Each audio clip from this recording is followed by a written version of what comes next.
سورة أنزلناها وفرضناها وأنزلنا فيها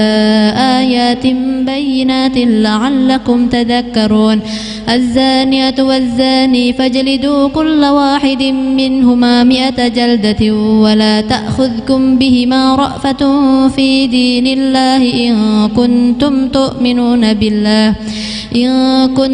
تؤمنون بالله واليوم الآخر وليشهد عذابهما طائفة من المؤمنين الزاني لا ينكح إلا زانية أو مشركة والزانية لا ينكحها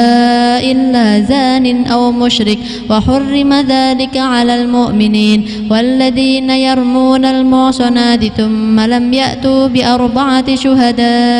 بأربعة شهداء فجلدوهم 80 جلدة ولا تقبلوا لهم شهادة أبدا وأولئك هم الفاسقون إلا الذين تابوا من بعد ذلك وأصلحوا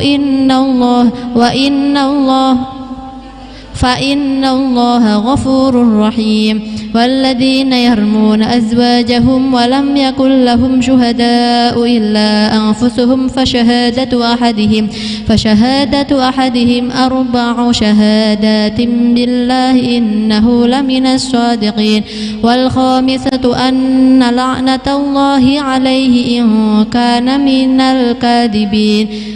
ويدرأ عنها العذاب أن تشهد 4 شهادات بالله إنه لمن الكاذبين والخامسة أن غضب الله عليها